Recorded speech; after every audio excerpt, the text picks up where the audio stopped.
96 घंटों में रूस कीव पर कब्जा कर लेगा। अब ये बहुत बड़ा स्टेटमेंट है। उन्होंने कहा कि देखिए 96 घंटे में कीव पर कब्जा कर लेगा। रूसी सेना की पहली टुकड़ी जो है वो कीव से 3 से 4 घंटे की दूरी पर है और ये उनकी तरफ से बयान दिया गया है। चेर्नोबिल प्लांट पर रूस ने कब्जा कर लिया है। यूक्रेन राष्ट्रपति की तरफ से ये बात बताई गई है। हालांकि रशिया अपनी तरफ से बहुत ज्यादा जानकारियां जो है सामने नहीं आ रहा है, लेकिन उन्होंने कहा कि 96 घंटे में टूट जाएगी लोहे की दीवार। ये बहुत बड़ा बयान। गौरव, इसी बयान पर आपका रिएक्शन लेना चाहूंगा मैं। अगले 96 घंटे में टूट जाएगी लोहे की दीवार, खुद वहां के राष्ट्रपति कह रहे हैं। इसके क्या मायने निकाले जाएं?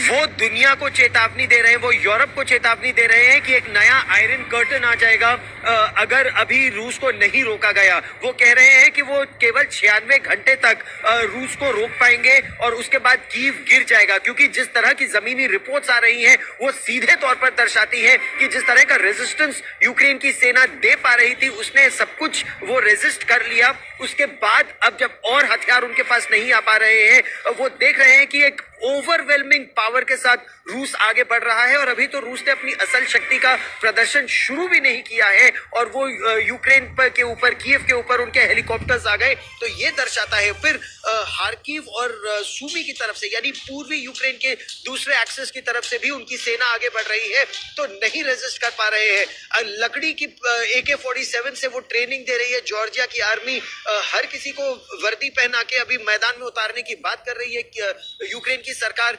क्या रूस की प्रशिक्षित सुसज्जित हथियारों से लैस सेना से इस तरह वो लड़ पाएंगे, या केवल पश्चिम की सहायता की उन्हें अपेक्षा थी, वो सहायता नहीं मिल पा रही है?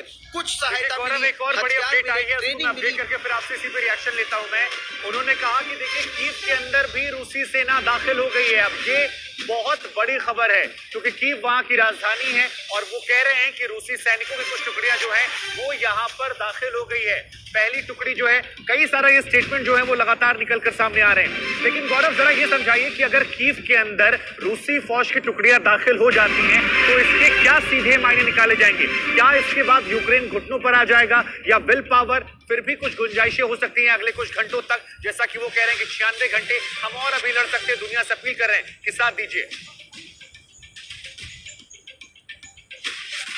दुनिया से निरंतर अपील कर रहा है यूक्रेन की उनकी मदद कीजिए, उनका साथ दीजिए, लेकिन क्या ये मदद उन्हें इस समय मिल पाएगी? ये बड़ा प्रश्न है, क्योंकि अमेरिका के राष्ट्रपति जो बाइडेन भी ये साफ कर चुके हैं कि अभी किसी तरह की सैन्य मदद या बूट्स ऑन ग्राउंड उनको नहीं मिलेगा, तो यूक्रेन की सेना को अकेले ही लड़ना होगा।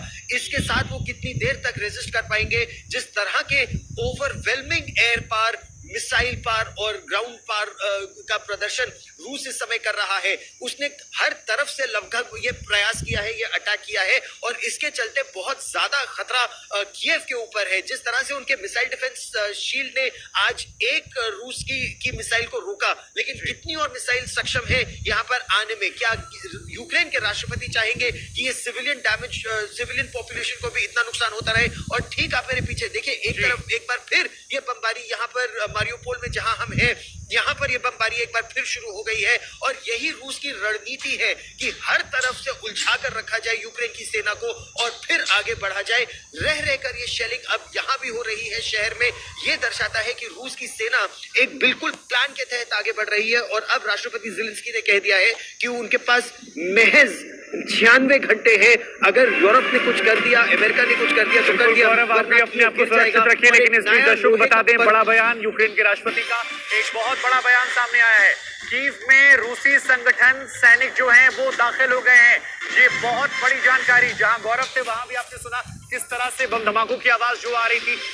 एक स्ट्रेटजी का हिस्सा है जिसके जरिए हर तरफ से उलझाने की बात की जा रही है। लेकिन जो इस वक्त की सबसे बड़ी खबर है वो खबर ये है कि कीव के अंदर रूसी सैनिक प्रवेश कर चुके हैं, जैसे कि जानकारी निकलकर वहां के प्रेसिडेंट की तरफ से सामने आ रही है। और उनके प्रेसिडेंट खुद कह रहे हैं जेलेंस्की की तरफ से कि अगले 96 घंटे में उस लोहे की मजबूत दीवार को तोड़ दिया जाएगा। दुनिया से अपील कर रहे हैं कि अभी भी वक्त है, आप आइए, हमारी मदद कीजिए, हमें बचाइए। आपने वादा किया था हमसे, आपने आश्वासन दिया था हमसे। गौरव, मैं आपके पास आऊंगा क्योंकि आप सबसे पहले तो आपसे गुजारिश है कि आप अपने आप को सुरक्षित रखिए।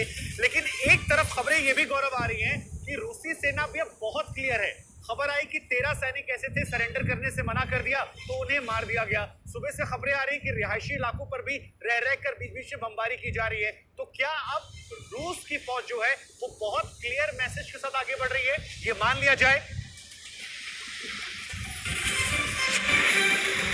रूस की सेना रूस के राष्ट्रपति व्लादिमीर पुतिन के आदेश के मुताबिक एक क्लियर ऑब्जेक्टिव के साथ उसने प्रवेश किया था इस देश में, और वो air land and sea battle Ukraine पर जो उन्होंने शुरू किया, उनका एक ऑब्जेक्टिव था यहाँ का सत्ता परिवर्तन, और दूसरा ऑब्जेक्टिव था कि यहाँ की सेना को पूरी तरह से खत्म कर देना, डीमिलिटराइज कर देना, उनके हथियार ले लेना, और उस मिशन से वो आगे बढ़ रहे हैं। यहाँ भी जो हमारे पास जानकारी आ रही है उसके मुताबिक रूस की सेना यूक्रेन की सेना से ये कह रही है कि हमारी आपसे दुश्मनी नहीं है, हमारी आपकी सरकार से दुश्मनी है, हम उनको सत्ता का परिवर्तन करना चाहते हैं जो पश्चिमी देशों के इशारों पर काम करती है, तो इसीलिए आप हमसे न लड़े। इस तरह की बात बार बार की जा रही है।